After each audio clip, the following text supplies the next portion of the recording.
right, guys. Well, thank you for coming today. It's a special day. Like I said, in Judaism, we always celebrate when we finish a book or a part of the Bible. And that's what we're doing today. But today we have a very special guest. I'm so happy from Powerslap. We got brother Pono and Robert. For those who don't know, they have one of the biggest matches that could change their life this Friday. But one thing that makes them stand out is that what Pono did that night. When he did that KO, he went on his knees and prayed. And the crazy thing was he prayed for his opponent to get better. I hope he's okay. And not only that, you know, he's on national TV. He asked brother Robert, the coach, come take a kneel with me and pray. And they both prayed together in unison for the victory. It's a beautiful thing when two brothers come together as one. As two people, you're supposed to have disagreements. Because if you don't, then you're not learning. You're just saying, yeah, that's right. No, you gotta ask. So there's a famous story I have to share. This is during the Romans times, a beautiful story. In the Talmud, it talks about a rabbi named Johanna and Reish. I like to call him Ray because it's easier to remember. Right. So Rabbi Johanna and Reish, or Ray, they were at the lake just chilling. And this is the first time they met. They got along real well. And Rabbi, a little backstory with Ray, he used to be like a leader of a mob. So he was a big timer. And the rabbi said to him, you know what? I want to give you my sister to marry. But I ask you one thing. He said, what's that? I want you to dedicate your time in learning Torah, the scriptures, and get to know God. There's a commentary, real side note, there's a commentary from Rashi, who's one of the famous commentaries of the Bible of all time. He said the moment Ray took that upon him, that yoke of Torah, he lost his strength within. He just lost it. Because now he's working on his spiritual. So say after a couple years, Ray became a scholar, one of the most brilliant, smartest people ever. And the crazy part is that Ray and the rabbi became real tight, best friends. They meet up, study, always, debated. And then one day, like any other friendship, there was a little something happened. They were trying to discuss a law in the Torah, which was very complicated about impurity, what's pure, what's impure. And it had to do something with a sword. And Rabbi made a side comment. He goes, you of all people should know about this kind of stuff because you used to be a leader of the mob, And Ray took that kind of personal and he said, yeah, I am a leader, but now I'm a leader of Torah. So I already been a leader. Crazy thing, Ray asked a question to the rabbi. He says, what was the benefit of you telling me to study Torah? And the rabbi goes, honestly, for you to get closer to God. That's the real reason. From that interaction, it was one of their biggest fallout. Said Ray got real sick, and Ray's wife, who's the sister of the rabbi, came to the rabbi crying. She's like, please pray for my husband. I don't want my kids to grow up without a father. And the rabbi said, I'll take care of them. Don't worry. Fast forward, Ray dies. Rabbi gets a new Caruso, a Torah study partner or an accountability partner. And they're studying together, right? And he noticed that the guy, Eliezer, keeps agreeing everything he says.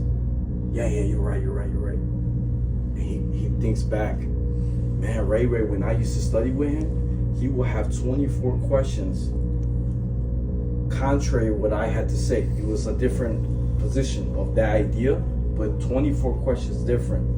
And we always clashed, but we always figured it out together and came together as one.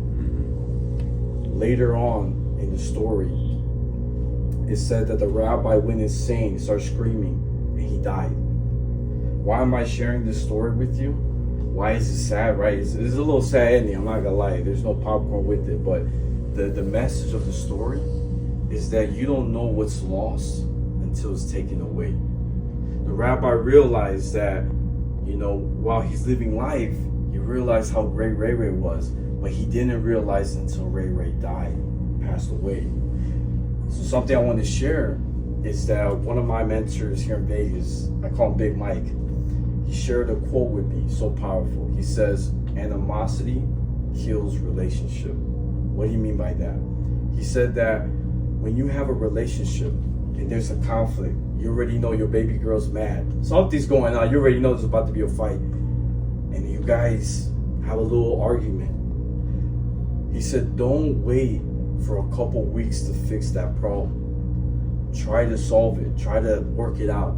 You have people that just say, I'll leave it till tomorrow, I'll leave it till next week, and it builds and builds and builds, and to the point where it gets so big that when you have a big argument, that person explodes, pours out everything they've been holding in, because they never had the chance to tell them how they feel, right?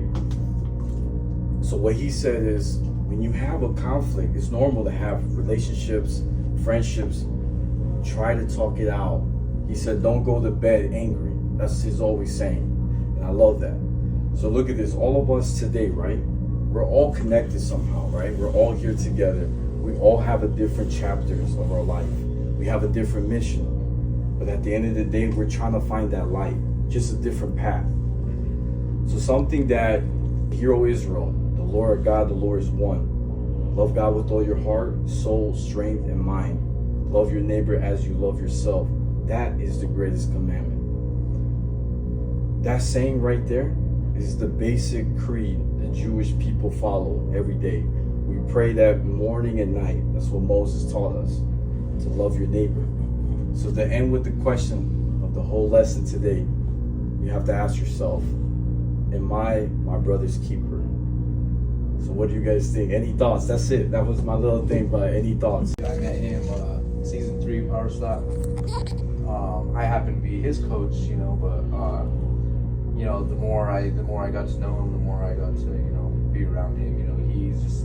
He's just he loves everyone with all his heart. That's because that is because of God. And as soon as I met him, I felt like a connection. And just going through the season, even though I was his coach, he taught me a lot about myself. And he was always there for all the guys in the house. He was like a big brother to everyone. You know what I mean? And he always made sure to watch over everyone. And like I said, he always made me feel powerful. I was a coach, and he always made me feel powerful when we were talking to each other. So Pono's like pretty much like you're saying, you're his brother's keeper. You know what I mean? And everyone is his brother. Opponent, teammate, whatever. They're all his brother. So. My boy. That's it. It's always that love. What's up? Yeah, same. From my side, it's I spend a lot of time being selfish.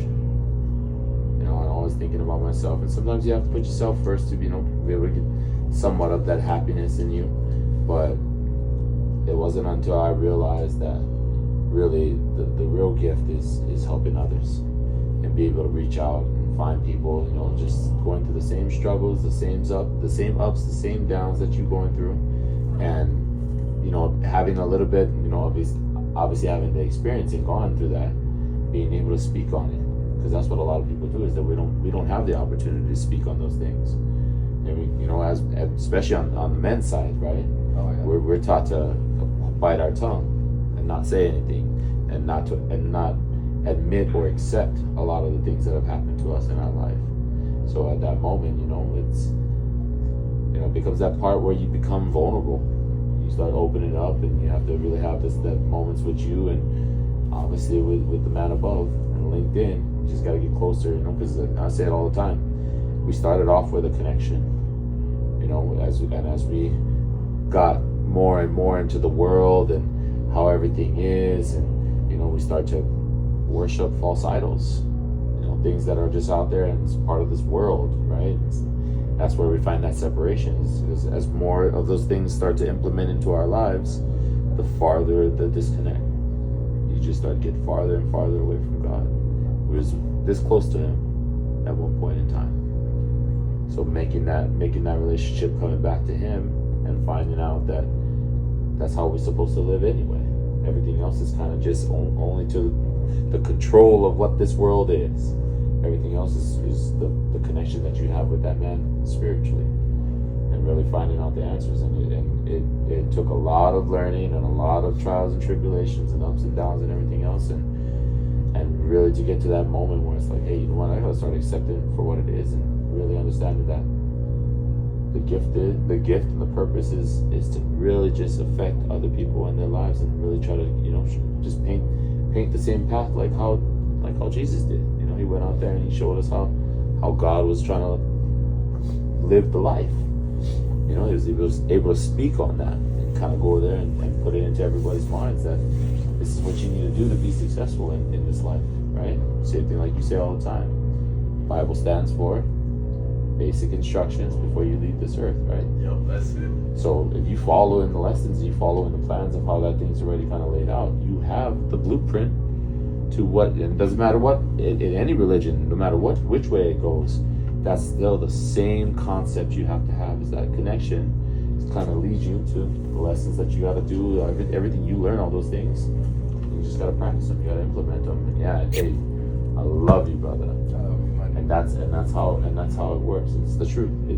It's all about love. It's all about, you know, just being there for another, because you don't know what somebody's going through at one day, at one point, at one time. Yeah. And if you've been there before, you can help. And that's the biggest one, is that we should all be uplifting. We should all be moving in one direction, and that's to get closer and closer to Him, so that way we know where we're going.